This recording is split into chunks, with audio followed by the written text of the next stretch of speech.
We are in a really, really perilous time in this country. And so our belief is that if more citizens are informed about how policies and politics in Washington and in their state house impact them, they are more likely to participate and vote. And it isn't about telling them who to vote for, but it is about civic engagement. And we know from a lot of research and studies that if you don't have access to trusted local news, civic engagement goes down in your community. And so there's a direct correlation between good factual information and civic participation. This is the Changeup. I'm Keith Hernandez. This week's guest is Tara McGowan, founder of Good Information, Inc. We talk about her and her company's mission to invest in immediate solutions to counter disinformation, how crucial civic engagement is to a healthy democracy, and the gutting news coming out of the Roe versus Wade Supreme Court hearings. All right, excited about our next guest. Today we have Tara McGowan, the CEO and founder of Good Information, Inc. Tara, welcome to the show. Thanks for having me, Keith. I'm excited to be here. Yeah, I'm super excited to dive into this. Full disclosure before we start, I am an advisor of your company. Doesn't mean I'm going to be easy on you because I want to dig into a lot of different things here. But for our audience, can you explain a little bit about what Good Information, Inc. is?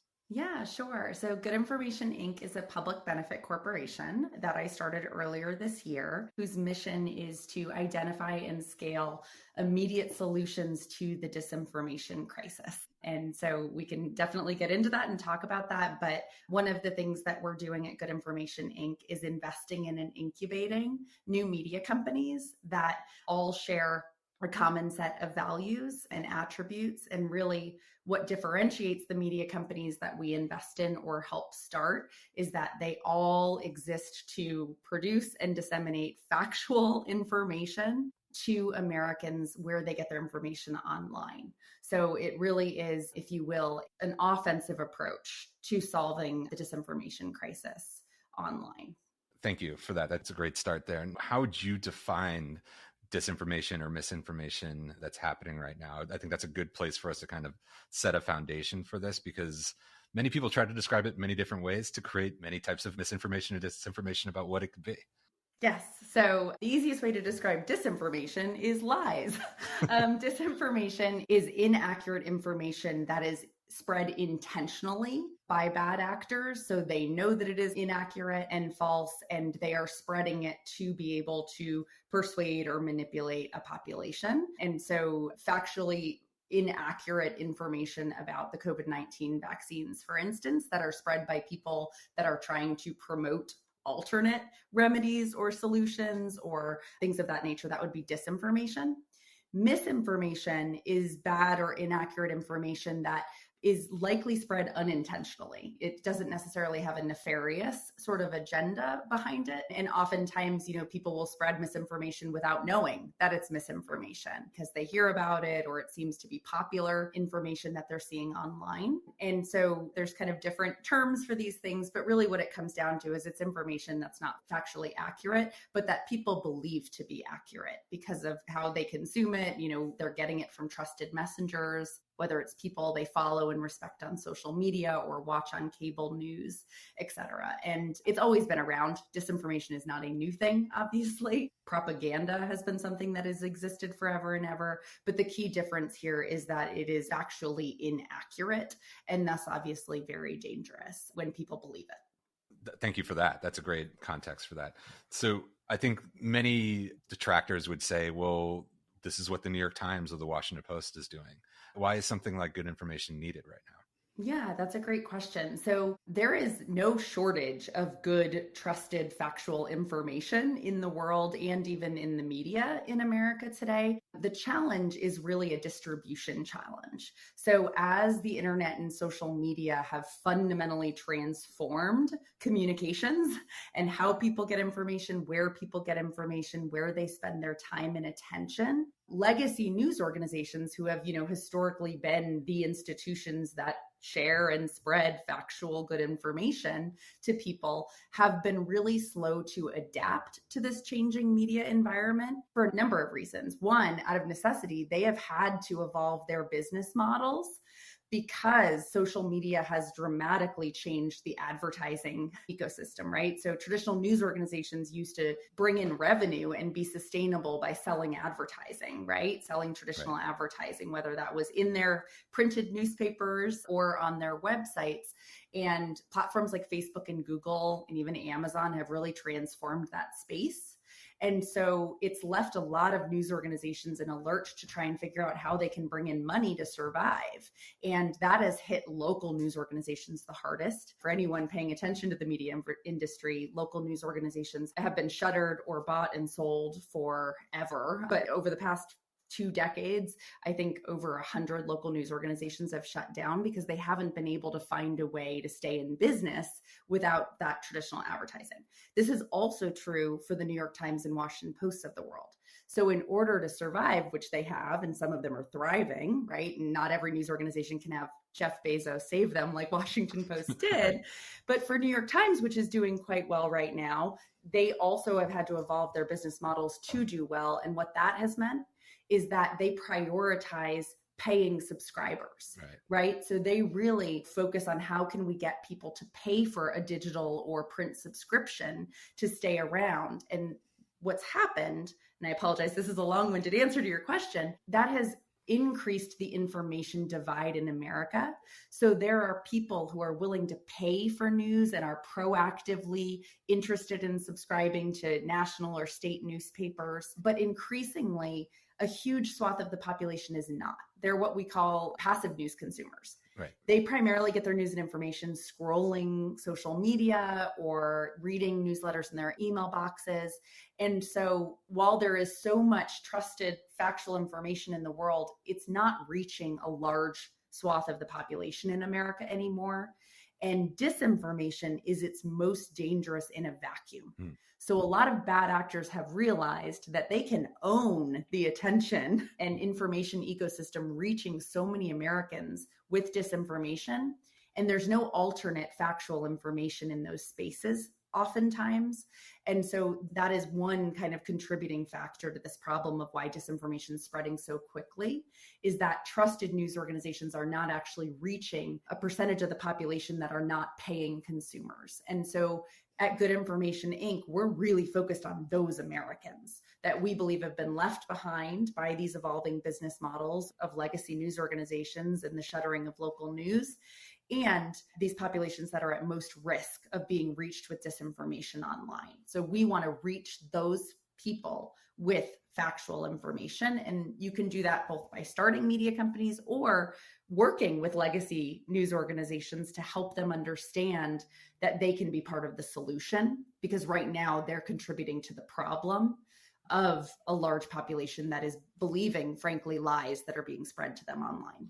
Yeah, there's a very important distinction there, right? You know, Washington Post and the New York Times deserve to make money, right? Like they should sell these subscriptions and make it happen. But I think it was last week, this is before the CDC said everybody's eligible for a booster, but there was a Washington Post article that said, click here to find out if you are eligible for the booster. And so I clicked it from Twitter and it hit me with a, subscription sign up. That made me realize that this is very real, right? Like, I could easily pay $4 a month, and I should, to do that. But how many times does that happen to a passive reader where now they aren't getting that information, or now they're going to a different source for that information? Is there a point where a publication like Washington Post and New York Times has a civic duty or a civic service to put that information out there for free? Or is it, this is capitalism and that's how it works? I hope and believe that it should be the former, unfortunately. And I don't think this makes, the New York Times or Washington Post bad in people or institutions, right? But they do have to survive. And so they are doing what they need to survive financially. And that has been sort of the best tactic that they've identified, is paying subscriptions and paywalls. And yet that's part of the reason I started Good Information Inc. was to kind of raise more awareness about the role these organizations are playing in widening the information gap in America and providing more oxygen essentially to disinformation by not meeting those other audiences. I don't think that there's a perfect solution to this. We have a lot of ideas on the team, which we want to share with other organizations. And so, it's a matter of a business figuring out, if their mission is to inform the public, with factual information and it isn't just to inform the paying public for information, then they need to figure out ways to get that information in front of the people who aren't willing to pay for it. And I just think that takes some creativity, frankly. But at this stage in these businesses sort of evolution, they have, for good reasons to them, focused on people who are willing to pay and not felt responsible about leaving others behind. Amazing. So putting on my cynic hat, and apologies, I'll probably wear this a lot right now to dig in here, but looking at this on the surface, what's different here than, the altruistic digital native companies like Mike and Ozzy and Attention that have come before?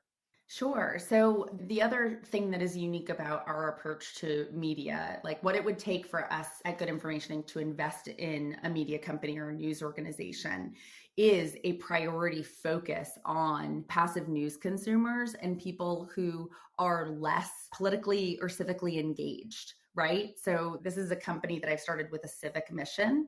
I'm sure we're going to get into this, but my former life and career was in politics, in progressive politics. And I really made this transition and focused on this work because I believe that democracy is directly at stake right now. We are in a really, really perilous time in this country. And so our belief is that if more citizens are informed about how policies and politics in Washington and in their state house impact them, they are more likely to participate and vote. And it isn't about telling them who to vote for, but it is about civic engagement. And we know from a lot of research and studies that if you don't have access to trusted local news, civic engagement goes down in your community. And so there's a direct correlation between good factual information and civic participation.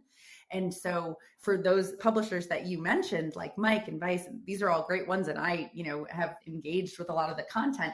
That's part of the problem. I am not the target user for Good Information Inc.'s portfolio, right? I am what I would describe a high information consumer, where I am looking for information. I am interested in sort of political or cultural social commentary. And so I would engage with those brands, but a lot of the people that we seek to reach with trusted information through our work, they are not self-selecting or subscribing to those kind of news sources. They're really just taking in the information. They're scrolling on their Facebook feed or watching on YouTube or Instagram. And so that's the other thing we care about, is actually investing in media companies that produce reporting for social media platforms and email consumption, because that's how these audiences consume information today. They're not going to go look for a website or read long articles. And that is a really key difference. So you hit on the social media aspect of it. And I think that's one of the crucial ones. Again, people are saying this stuff and I don't agree with it, but it's one of the dings that they throw out is, well, this is just progressive Ben Shapiro and Bongino or whatever his name is. What do you say to that, right? What's the answer there? Yeah, no, yeah, you are asking a question that I get asked all the time. People, and it's funny. Yeah. At least you're asking the question. A lot of people just come out and say, "Why you're just fighting fire with fire? Aren't you making the problem worse?" I had that Metallica song ready to go. Yeah. Yeah, and what you're really referring to is the first and largest investment Good Information Inc. has made is in Courier Newsroom, which is a news organization that has very explicit progressive values that guide its reporting. Everything is fact-checked and fact-based, and yet at the same time, there is an explicit, unapologetic editorial point of view and value system that is declared on Courier's website. And so that's often where I get that question of like, well, isn't more partisan media just bad? And I would argue that disinformation and misinformation and factually incorrect information is what is the problem we're trying to solve. And that if news organizations or even personalities like Ben Shapiro, et cetera, if they are transparent about what they stand for, their belief system, and that they only promote factual information, I do not see that as a bad thing. There is a long-standing history of media and news organizations abroad and in the US that have a specific editorial point of view, right? Because that's just important that the users, the readers know your point of view, right? And that you're not tricking them. I think that progressive media is not a bad thing as long as it's transparent and explicit about those values and that it abides by strong ethical guidelines and standards of journalism, which Ben Shapiro, The Daily Caller, Tucker Carlson, Fox News, Breitbart, you name it, they do not. They actively spread disinformation through their media. And that is the most dangerous thing that a news organization can do. I love that. Thank you. And I am unapologetically progressive, right? And so it's something that I've seen actually in the last year and a half be more of a negative, interestingly enough, where people are saying we have to be more moderate center and centrism is really what won the election. What are your thoughts there? Why do you think progressivism, and I hate saying the wokeness because everyone's using that incorrectly, why is this starting to have this negative connotation to it? And people are looking at people that are on the far left in kind of a negative way. Yeah, well, I would start by saying that I think the word progressive means something different to everybody. Yeah. Whether you are a conservative or you're a far right-wing MAGA voter or Trump supporter, or you are someone who's described themselves as progressive their entire life, which I have, I don't even know if my definition meets what some of my colleagues or friends in the progressive movement would say about it. And I've often said this publicly that like, I am not a policy person. It's why I worked in politics and now in media. I don't really focus so much on the details of like the different plans and solutions. I think, I believe science is real. I believe in facts and truth. I believe in social, economic, and racial justice, which we do not yet have in this country. I believe that everybody should have equal access to basic needs like healthcare and a good education and infrastructure and things of these nature. And I think also, what you're really kind of touching on is that there is a debate even within the progressive movement over how progressive the Democratic Party should be or is. And I think part of also what some of the backlash you're referencing is about like people that are critics of quote unquote wokeism or wokes, which again, I think people would have different definitions of that, is frankly because we're at a really scary moment in American and global politics right now, though, where polarization is at its worst it's ever been. Absolutely. And I think a lot of people who criticize quote unquote wokes and, far right people too are hearkening back to like the way things used to be and like wanting to have, real bipartisanship in Congress and a government where there is a healthy, honest, fact-driven debate over ideas and solutions. And we have not had that in this country in a very long time. Yeah. And I think that, Joe Biden won the presidential election in 2020, but not by a landslide. 74 million people voted for Trump. And then as we just recently saw in the state elections in Virginia and New Jersey, a massive swing. 2 states that went overwhelmingly from Joe Biden had over 10-point swings towards Republicans among their voting base. So that would, there's a lot of different theories out there and no one really knows the true story yet. There's a lot of factors that contributed, but one theory that is quite plausible is that a lot of people who voted for Joe Biden didn't love Joe Biden, or Democrats maybe even, but they didn't want Donald Trump as president. And they might also be looking for some balance of power because in large part, they're being sold a disinformation-driven narrative by the right.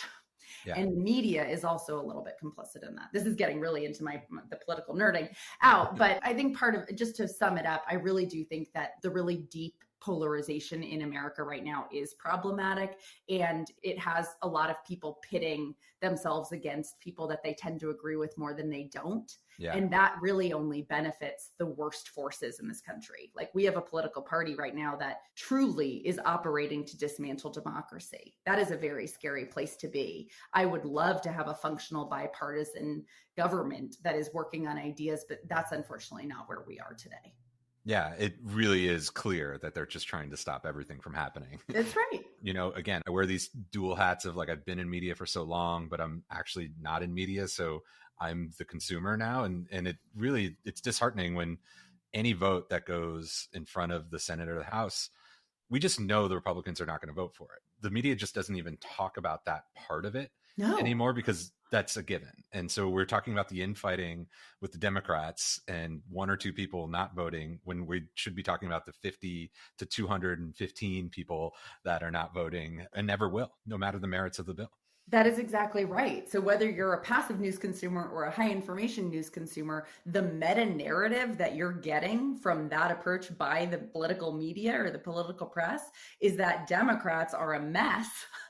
And Right. because they're only talking about the infighting or the sausage making process of the bill, which most Americans do not care about. Right. And instead of the benefits of the bill and how that's going to help real people and who is against those solutions and provisions versus who's for them. That's So totally you right. nailed it on the head. It's really problematic. And, I'm not going to remember all of the ones that you just said, but, when you look at the American public and where they want to vote, infrastructure, women's right to choose, healthcare, legalization of marijuana, these are all topics that are 70% plus that people Gun vote control. for. Yes. Gun control, 70% plus. Why are people voting against their own issues? Is that just disinformation? Is there more to it than that? There are so many layers to this. One, I think that you can't talk about disinformation without talking about the right-wing media. They are the biggest disseminators of disinformation in America today, and they have become very powerful. And that is everything from talk radio to Fox News to Ben Shapiro and Breitbart. And they have very successfully, I think, kept Democrats and the Democratic Party in a defensive posture for decades, really, by defining them as big government, big spending, high tax, socialist radicals, where they can sort of fit, any Democrat, you name them, into sort of this profile. And by disparaging government and really branding government as a bad thing that's taking away your freedom or your liberties, they have created a lot of mistrust in government and in both political parties among a lot of Americans. Right? Which is to their benefit, because frankly, when you look at the demographics of America and where they're headed, the only time Republicans can really win is over the next many, many years is with the least amount of eligible people voting, Right.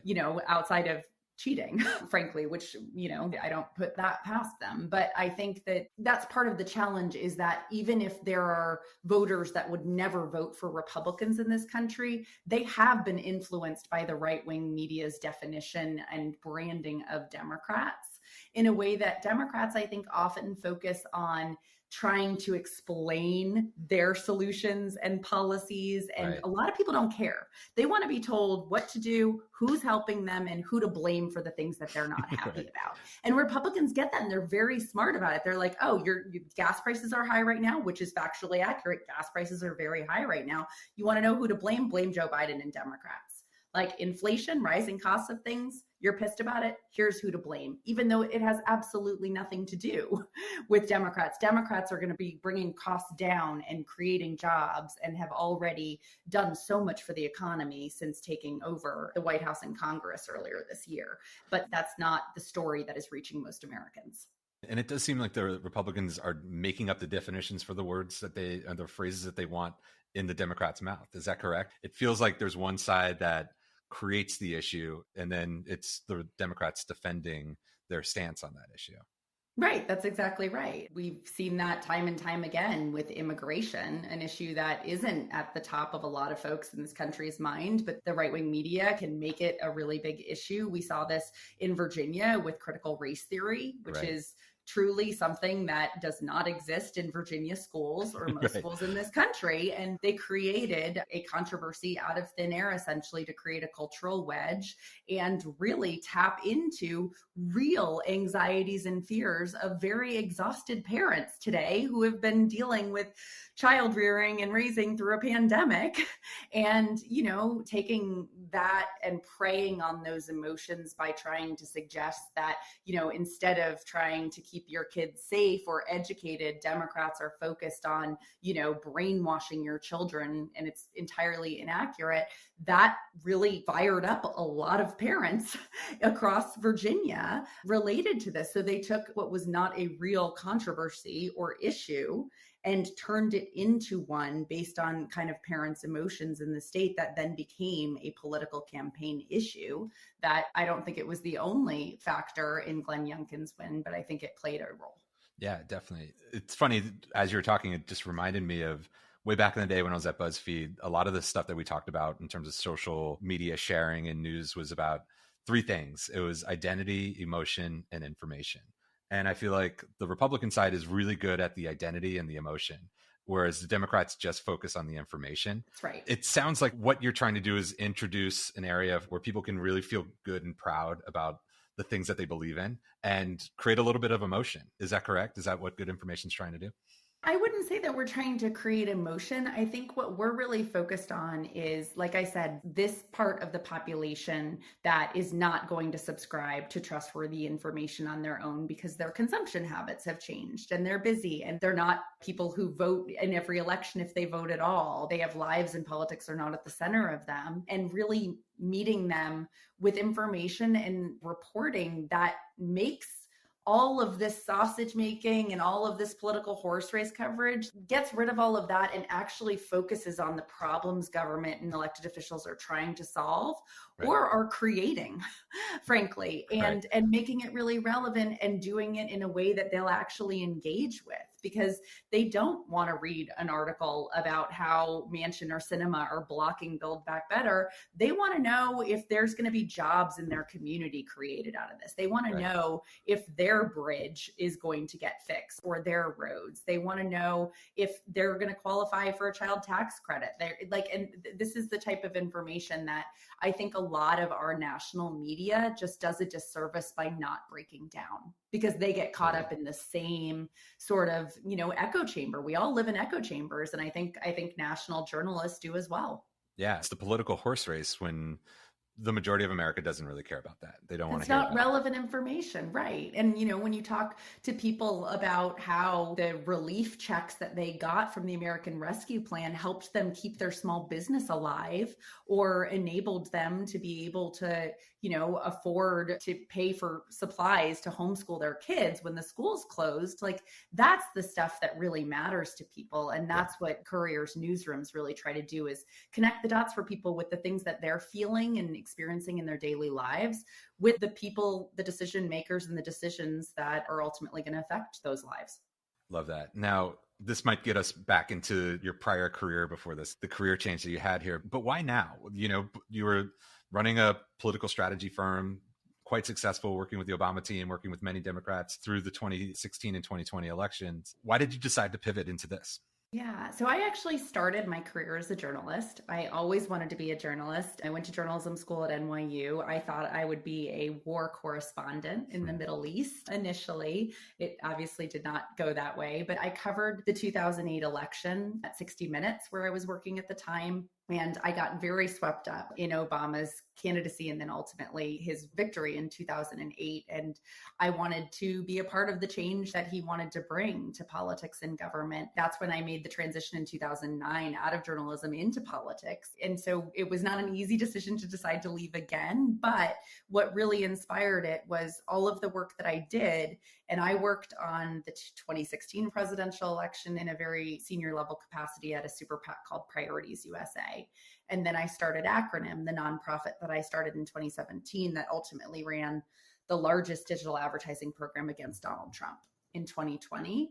And through that work, I became far more educated and aware of this information crisis and how it was growing. And how it was having such a dangerous impact on what voters believe and the decisions they ultimately make at the polls. And that problem was not going to be solved within politics. We are too polarized right now as a country, and there are too many individuals that are left behind, frankly, by both political parties, who I believe there's a lot of opportunity to inform and engage civically.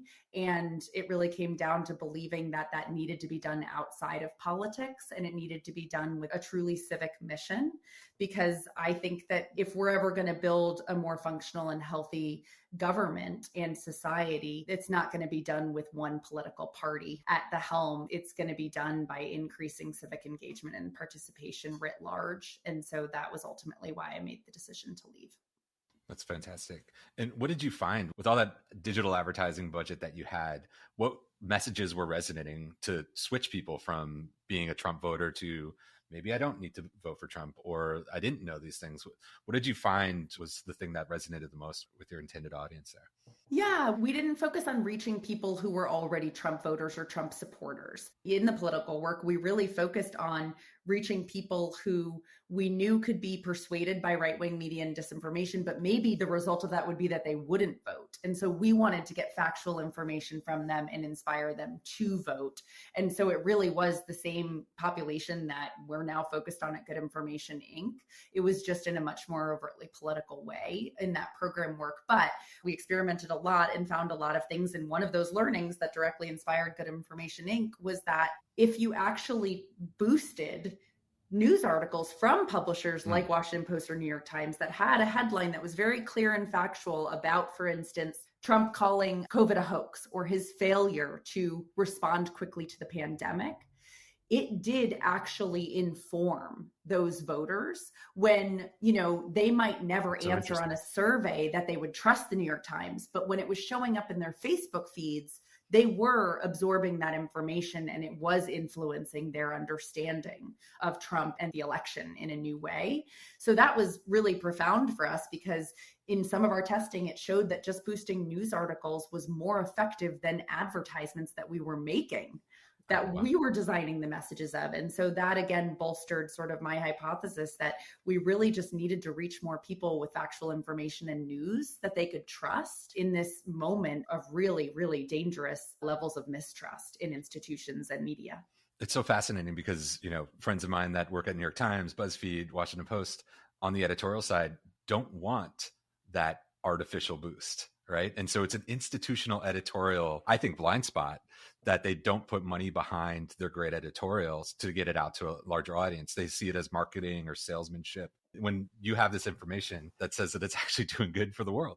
Right. And that's exactly what we want to bring to more of these organizations, because I don't think they think about it from that point of view. I understand the reflex to think that it's marketing and that's the other side of the wall, but distribution is so critically important right now because the information ecosystem is so decentralized now. You need to be very intentional. You can't assume that people will just find your information anymore when they're being served so much proactively. Yeah. You need to be one of the service providers getting that good information in front of these people. Absolutely. So what happens now? Facebook Meta, I guess now we should call it. I don't think that's going to stick with people.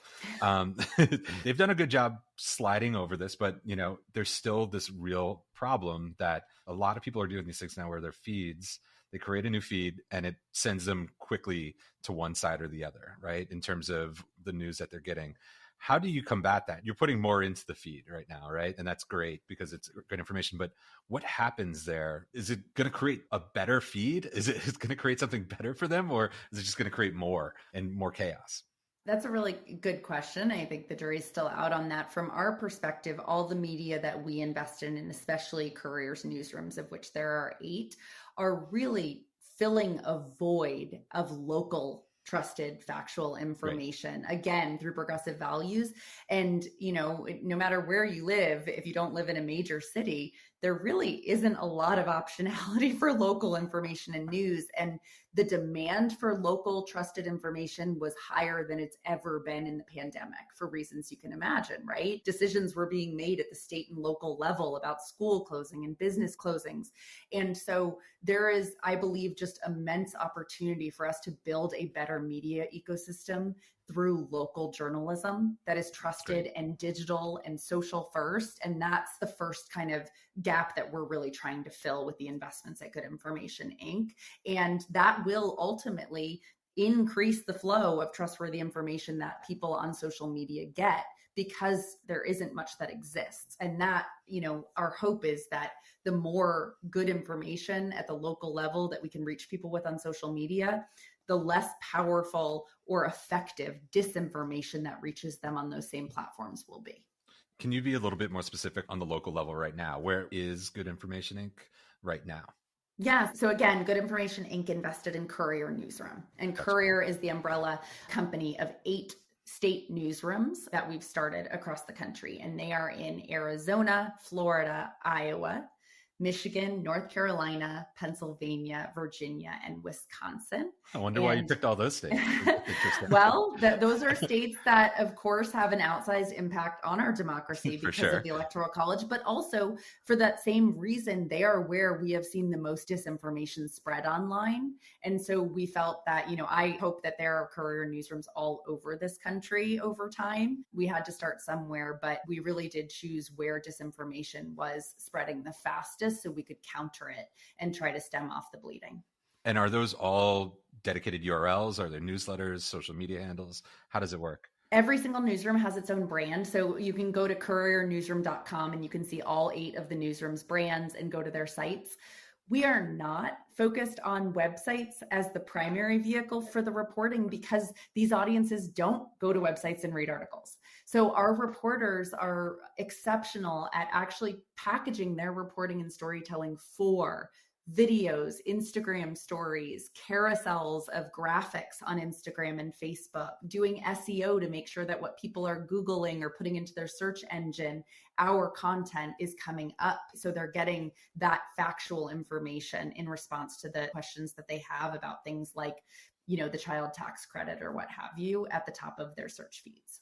Fantastic. And, there's been a lot of news about this, so it's out there, the actual funding for this, right? So the right wing talks about everything being George Soros funded. I think one rally that I went to was allegedly George Soros funded. You're actually George Soros funded with the other big names. How does that feel to officially be able to say, yes, I am George Soros funded? You got it correct.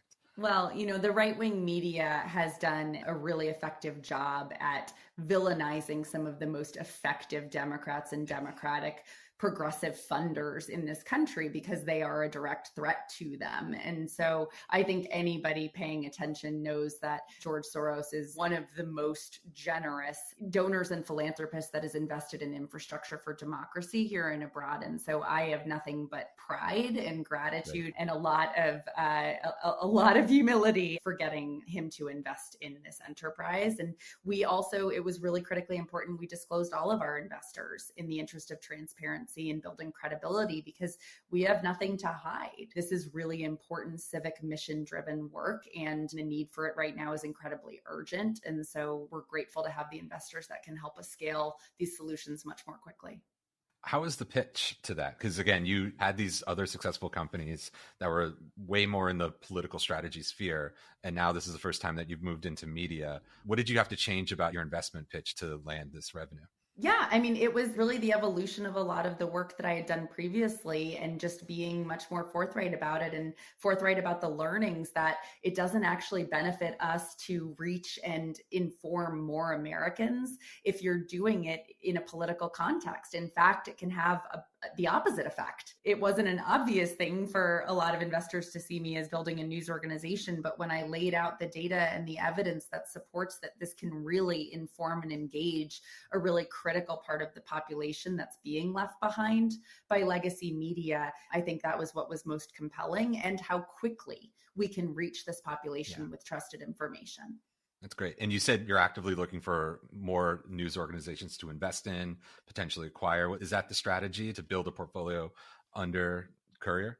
Yeah, absolutely. We want to expand the Courier network. The Courier team has been really heads down just at building trust with their target audiences, right? That's not easy to do these days. You have to put a lot of money behind building new audiences online, and building trust is really critical to the long-term success of these news organizations. So we haven't been expanding the network beyond the 8 newsrooms this year, but over time, yes, that is the goal, that we can invest in more trustworthy media organizations that, again, focus on delivering factual information to these populations that are not going to go look for it on their own. So many people have heard of political strategists and seen many on TV, but might not know what that is day to day. Can you walk us through what a day-to-day world is like for the political strategist?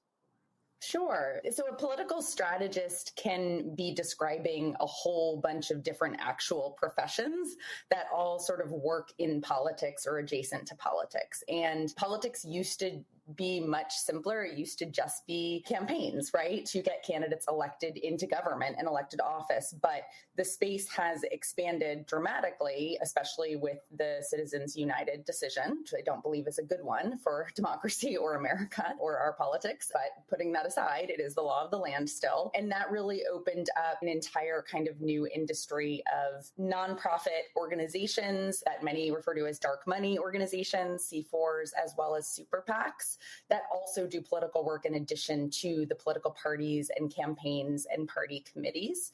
So if you work for any of those kinds of organizations, you are a political strategist. Congratulations, you're a political strategist. Yeah. Right, exactly. So you don't have to work directly for a candidate or a elected official. And so in my former life, my former career running acronym, I was often described as a political strategist or operative because I ran an organization that 49% of the work we did as a C4 was political, meaning that it could influence elections. That's the designation. And so really, if you are a political strategist, and again, not to get so inside baseball, but I'll describe it, there is hard side and soft side are terms in politics. So the hard side is people that work for the campaigns and the party. And for instance, like the DNC, the Democratic National Party, et cetera, or the DLCC, all the acronyms, which is why I named that organization acronym in a snarky way. Got it. Okay, cool. And of course, they have those on the right too, the RNC, the RNCC, et cetera. So the hard side is people that work on that side. And the soft side is people that work on the C4 or super PAC or independent side, they call it. Those organizations can influence elections, but the people that work for them legally cannot coordinate with people on the hard side of the campaigns that those organizations support. Gotcha. All those people can be called political strategists. So many of my friends and my husband work pretty much primarily on the hard side. So they work directly for campaigns. And I worked for really only one campaign ever in my career, and that was President Obama's re-election campaign in 2012. Gotcha. And after that, I was a political strategist on the soft side. So on the independent side, running a super PAC and a C4. So, given that, what does it look like day to day? Depends on what side you're on. If you're on that hard side, then you are, advising the candidate or the politician directly on everything from their communication strategy, their outreach strategy, their fundraising strategy, their political strategy, which usually refers to how they operate with other organizations, groups, and stakeholders in their party or in their movement, whether it's, the progressive movement or the conservative movement. And on the soft side, on the independent side, it can mean everything from running an organization focused on one issue or constituency group. So, an issue area, right? Planned Parenthood has a C4 organization in addition to their charitable C3 organization. And so if you worked on the C4 of Planned Parenthood, you are driving political strategy and campaign strategy for that organization. That's really what it is you are a strategist that's coming up with campaigns and programs and interventions, mostly to communicate with and mobilize people to vote around specific issues and for specific candidates. And we're recording this December 2nd. We're going to put it live next week. And voting matters because we're right now seeing some really gutting news from the Supreme Court. I wanted your POV on that because I think there's a lot of people that are looking at this and saying this was stuff that had already been decided and now it's coming back and being relitigated. Yeah, this is another really tough week for this country, given the Supreme Court oral arguments that are taking place on December 1st, took place related to the challenge to the Mississippi abortion ban. And this is why elections matter. Presidents get, among a lot of their powers, one of the most incredible powers they have is to appoint Supreme Court justices to lifetime terms. Once a Supreme Court justice has been appointed and their confirmation is confirmed and it is finalized, if they don't leave by their own volition, there aren't a lot of levers to remove them. So a president, is only given a 4-year term and then run again for re-election. And at most in our country, you can only be president for 8 years right now. And yet, if you have the ability, as Donald Trump did, to fill Supreme Court seats, then you have a much longer lasting impact than your term as president. And so that is what happened. I will say that I feel personally very gutted this week, but also not surprised, because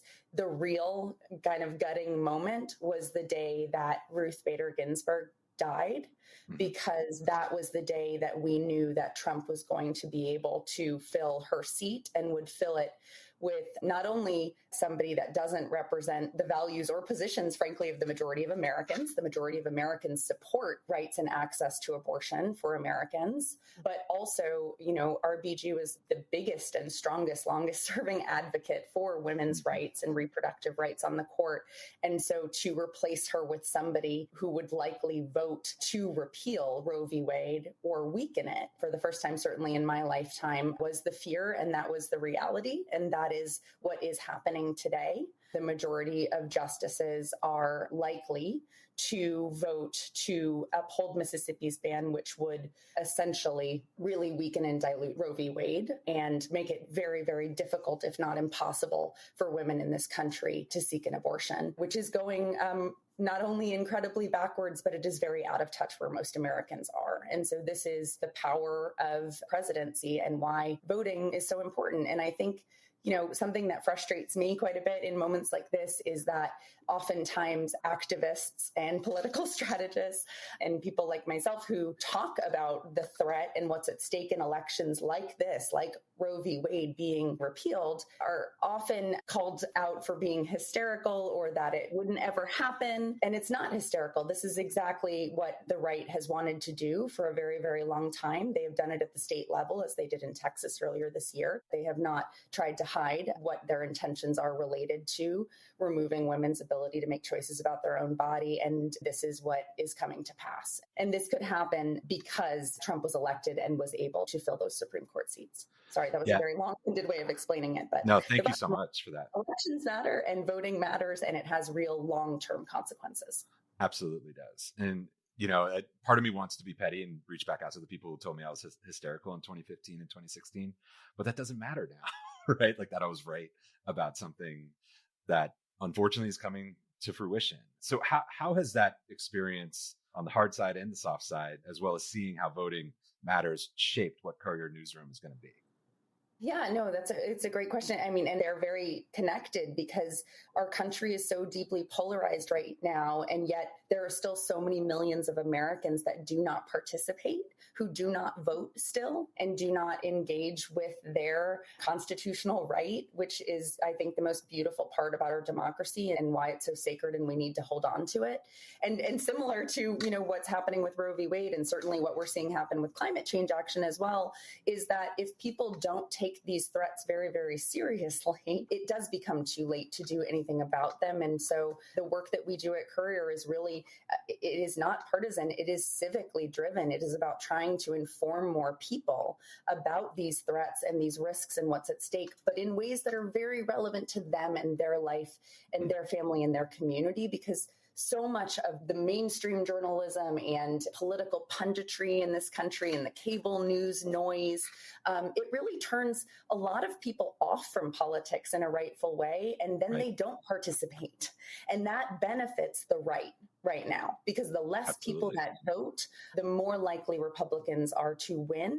And especially with gerrymandering, which they are doing across this whole country right now, they are really rigging a system to be able to win, even though their views are not representative of the majority of Americans. And so our mission at Courier is to really engage these Americans who do not feel like this government or these parties represent them, and to help educate and inform them and make really personal to them these issues that will impact their lives, to try to get them to become more civically engaged. And it is a very, very, very tough task. And I don't know how successful we will be at it, but I think that we absolutely have to try.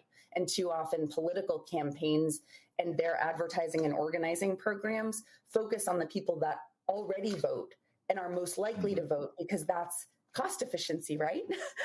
We're going to spend money to make sure that the people who are going to vote for our person. And that still leaves so many people out of the process. And I don't think we can afford for so many people to not be engaged in the process any longer. Totally agree. Amazing. And so near the end of every conversation, I don't like to make people have predictions, but I do want to hear what an ideal year looks like. So if we caught up, we're going to catch up more than just next year. But if we caught up this time next year, what would an ideal 2022 look like for you? Yeah, that's a great question. I mean, I think what's important to me and the team at Good Information Inc. is the success of the Courier newsrooms and model, because regardless of whether you agree with their progressive point of view or values, I think that their distribution, their approach to distribution and news content that really reaches users on social media and the ways that they engage with content is highly scalable. So the success of these news organizations continuing to grow their audiences in those 8 states, as well as hopefully being able to encourage some larger legacy news organizations to apply some of what we've learned about this audience and distribution of information to this audience to their own models. I think that would be a huge win. And I've had conversations, and we'll have many more, with, editors and publishers of news organizations that Courier will probably never be as large or as influential as, about how they can take some of what we've learned and apply it to their own news. Amazing. And what can the average citizen do, right, to combat disinformation? Yeah, so a number of things. Number one, support local trusted journalism. Our model is based on grassroots and underwriting support too at Courier Newsroom. But in addition, supporting your local news organization is really important, because they are all struggling if they have not been bought out by hedge funds today. But the second thing that everyone should remember is that the reason that the right-wing media and just disinformation generally is so powerful is because of the volume of it that reaches people. So it starts to normalize lies, and people then, it's easier for them to see them or understand them as truth when they're not. So what every person can do is be really intentional about sharing on their social media feeds, on their Instagram stories, on their Facebook accounts, trustworthy information. So following good, trustworthy news organizations at the local, national level, and making a point to not assume that other people in your community are seeing that information, but to understand that they are probably seeing bad information. So you are doing your part just by sharing more trustworthy information at every chance you get. It's a great point. Where can people find out more information, and could they get in contact with you? Yeah, absolutely. Good Information Inc.'s website is goodinfo.us. You can definitely check out our site there. And then, as I mentioned, couriernewsroom.com is where you can go find all of the newsrooms we've already incubated and invested in, and get your friends and family members in those states to follow those news sources. Awesome. Tara McGowan, thank you so much. It's great to see you. Thank you, Keith. Always a pleasure. Thank you for listening to The Changeup, produced by Elena Weedland, with original music by Rodney Hazard. If you liked what you heard, we'd appreciate your support by liking, sharing, leaving a comment, and subscribing wherever you listen. Thanks once again. Until next time.